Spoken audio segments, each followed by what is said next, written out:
गंवार दीदी और शहरी बहन।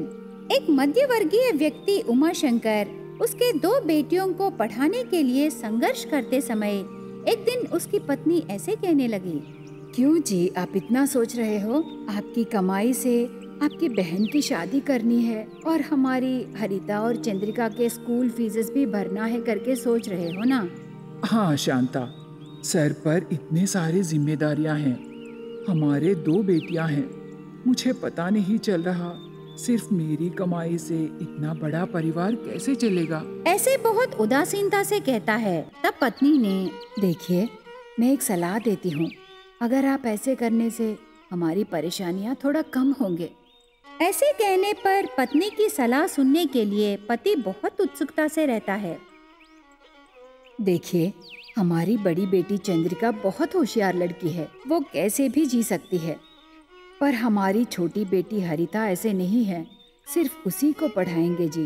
बड़ी बेटी की पढ़ाई बंद करके घर का काम काज सिखाएंगे। किसी न किसी दिन बेटी को ससुराल के घर भेजना ही है ना। ऐसे करना ठीक नहीं है शांता, बेचारी चंद्रिका की जिंदगी बर्बाद हो जाएगी। ऐसे कुछ नहीं होगा जी, इस बार के लिए मेरी बात मानिए। ऐसे कहकर पति को कन्विंस करके होशियारी चंद्रिका की पढ़ाई बंद करके घर में रखकर कामकाज सिखाने लगे और आलसी हरिता को पढ़ाने लगे। उसके बाद साल बीत जाते हैं और बच्चे बड़े हो जाते हैं। बड़ी बेटी चंद्रिका उसी गांव में बिना पढ़ाई किए घर में माता पिता के कामों में हाथ बटाकर हर एक काम को बस यूं ही मिनटों में कर देती है। और दूसरी बेटी हरिता स्कूल में थोड़ा इधर उधर रहने पर भी कॉलेज की पढ़ाई को आने के बाद बहुत होशियार हो जाती है। अभी फॉरेन में पढ़ने लगी। इस तरह दिन बदलने पर भी उमाशंकर की कमाई में ज्यादा बदलाव नहीं आया।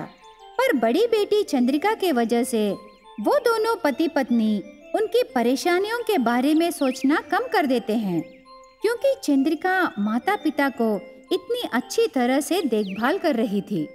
एक दिन फॉरेन बेटी इंडिया को आने का समाचार सुनने के बाद, चंद्रिका बेटी क्या हुआ, इतनी खुश लग रही हो? क्या कोई खुशखबरी सुनाने वाली हो क्या? माँ, बहुत सालों बाद बहन हरिता पढ़ाई खत्म करके इंडिया वापस आ रही है। वो हमारे घर आने से खुशी नहीं तो और क्या माँ। जब हम बहुत छोटे थे तब हम दोनों मिलकर इस घर में रहे। इतने सालों बाद हम दोनों मिल रहे हैं ना माँ। ऐसे चंद्रिका कहने पर माँ ने, तेरे विषय में हम ऐसे नहीं करना था बेटी। जैसे हम बहन को पढ़ाए वैसे ही कुछ न कुछ करके हमें तुझे भी पढ़ाना था बेटी। अरे माँ, फिर से वो सब क्यों याद कर रही हो? उस दिन वो निर्णय ठीक था माँ, जो हो गया सो हो गया। फिर भी माँ, मुझे क्या नुकसान हुआ? अभी मैं फॉरेन नहीं जा सकती क्या? मेरी बहन मुझे फॉरेन ले जाकर पूरा घुमाएगी माँ, जरूर घुमाएगी। ऐसे हंसते हुए बहुत गर्व से कहती है। उसके बाद हरिता के लिए चंद्रिका बहुत राह देखने लगी। फौरन बहन घर आती है। घर आने के बाद हर एक विषय में उसकी बहन चंद्रिका को अपमानजनक बातें बोलने लगी। चंद्रिका हरिता के कपड़े धोने पर वो ऐसे कहने लगी, दीदी तुझे थोड़ा सा भी दिमाग नहीं है? पता है तुझे वो कितने कॉस्टली ड्रेसेस हैं? यहाँ के बाजार में मिले कपड़े सोच रही हो क्या? वरना तेरे जैसे डर्टी ड्रेसेस सोच रही हो क्या? छी छी। ऐसे मुंह में आई बातें कह देती है। फिर भी गांव की दीदी चंद्रिका उसकी गलती मान लेती है। ऐसे रहते समय छोटी बेटी हरिता फॉरेन से आकर बहुत दिन हो जाते हैं। एक दिन उसका पिता ऐसे कहने लगा, हरिता बेटी, तू फॉरेन में पढ़ाई करके आई है और यहीं रहकर नौकरी ढूंढना चाहती हो ना? बहुत अच्छा निर्णय है, पर इतने में घर के कामकाज में दीदी और माँ की सहायता कर सकती हो ना? कितनी बड़ी नौकरी करने पर भी किसी न किसी दिन ससुराल के घर बहू बन के जाना ही है। दीदी के पास काम सीखो बेटी, वो हर एक काम को बहुत अच्छे से करती है। पिता की बातें सुनकर फौरन बहन को दीदी पर रहे गुस्सा और बढ़ जाता है, पर अपने मन में ऐसे सोचने लगी, क्या फौरन जाकर मैं इतनी पढ़ाई करके आई हूँ और मुझे उस गांव की गवार के पास कामकाज सीखना है? घर के काम के सिवा उसे इस दुनिया में क्या पता है?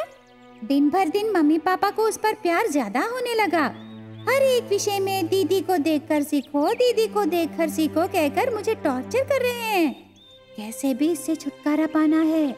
ऐसे सोचकर दीदी से प्यार से रहने का नाटक करके माता पिता को बिना शक हुए एक बार उसकी दीदी बगीचे में काम करते समय उसके शैम्पू को नीचे गिरा देती है।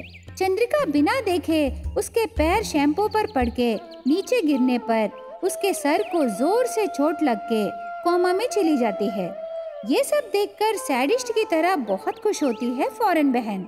इस प्रकार गंवार दीदी चंद्रिका को उसकी फौरन बहन ही बिस्तर पर गिरा देती है।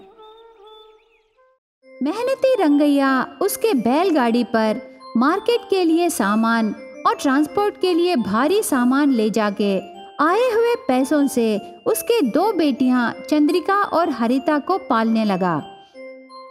शादी के उम्र में रहे दोनों बेटियों को देखकर रंगैया और ज्यादा मेहनत करके उसकी सेहत की परवाह किए बिना काम करता है। एक दिन रात को बहुत देर से आए पिता से बड़ी बेटी चंद्रिका ऐसे कहने लगी, ये क्या पिताजी, अब क्या कर रहे हो?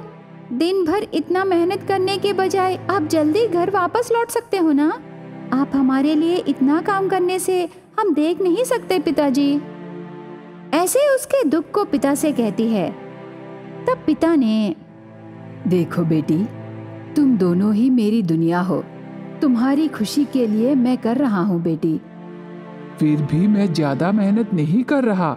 बाहर मेरे बैलगाड़ी को चलाकर घर वापस आने के बाद मेरी प्यारी बेटी के हाथ का खाना खाने से मेरा मेहनत पूरा भूल जाऊंगा बेटी। तेरे हाथ से बनाया खाना अमृत है बेटी। ऐसे बेटी की बहुत तारीफ करने लगा। इतने में छोटी बेटी हरिता वहाँ आकर, पिताजी आप दीदी की बहुत तारीफ करने लगे। क्या आप फिर से दीदी के लिए कोई रिश्ते लाए क्या पिताजी? इसीलिए ऐसे मना रहे हो क्या? तब पिता ऐसे कहने लगा, तू चुप कर बंदर की बच्ची, मैं कोई रिश्ता नहीं लाया। तू कब दीदी के जैसे खाना बनाना सीखोगी? जल्दी से सीखो बेटी, दीदी की शादी के बाद तेरी ही है। ऐसे कहता है।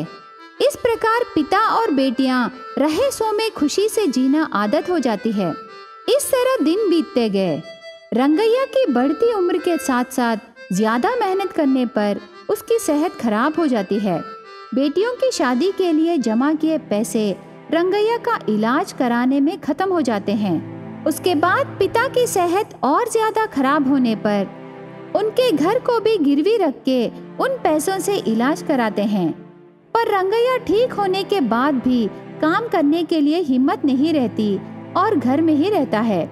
उनके कर्जे ठीक समय पर नहीं चुकाते और कर्जा दिए व्यक्ति गिरवी रखे घर को स्वाधीन करके तीनों को बाहर भेज देता है। तब पिता ऐसे कहने लगा, मेरे जैसे पिता होने पर ही तुम दोनों की जिंदगियां ऐसे परेशानियों में पड़ गए बेटी। शादी की उम्र में रहे मेरे बेटियों को सर छुपाने के लिए जगह भी नहीं बचाया ये बेबस पिता। ऐसे बहुत दुखी होते समय चंद्रिका ने, ये कैसी बातें कर रहे हो पिताजी? अभी क्या हुआ? हमारी बैलगाड़ी हमारे साथ ही है ना, उसे हम घर में बदल कर रहेंगे। अभी इस गांव में नहीं, शहर चले जाएंगे पिताजी। ऐसे कह के सभी सामान लेके बैलगाड़ी पर शहर को चले जाते हैं। वहाँ जाने के बाद एक दिन दोनों बहनें ऐसे बातें करने लगे, दीदी बेचारे पिताजी हमारे लिए बहुत सोचकर दुखी हो रहे हैं। हाँ बहन, उन्हें काम नहीं मिला ना, इसीलिए बहुत उदास हो रहे हैं।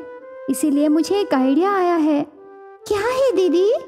तब चंद्रिका ऐसे जवाब देने लगी, हम दोनों को तो सिर्फ खाना बनाना ही आता है ना, तो क्या हम हमारे बैलगाड़ी पर एक होटल शुरू करें? इस शहर में रोड साइड मोबाइल बिजनेस बहुत अच्छे से चल रहे हैं। पिताजी को हम काम करने नहीं देंगे।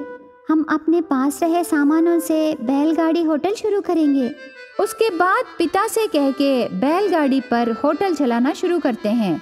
वो बैलगाड़ी होटल नया लगने पर बहुत सारे लोग विलेज मॉडल होटल को अट्रैक्ट होने पर दोनों बहनों की बैलगाड़ी होटल व्यापार बहुत बढ़ता है।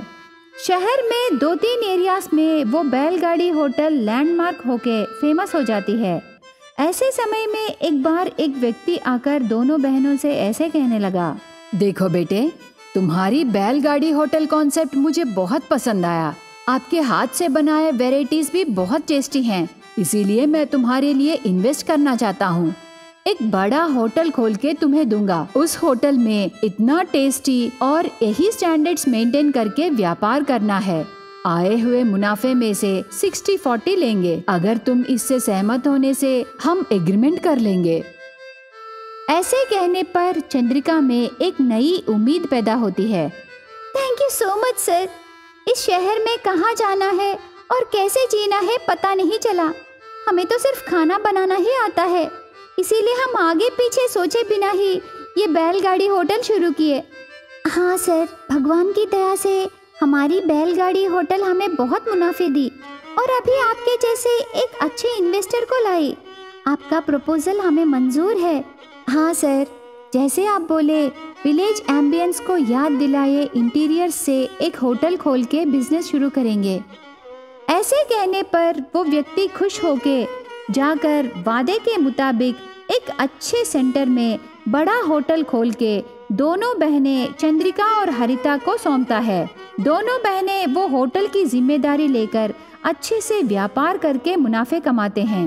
इस प्रकार एक बैलगाड़ी होटल के स्थायी से एक बहुत बड़ा होटल व्यापार के स्थायी तक दोनों बहनें बढ़ते हैं।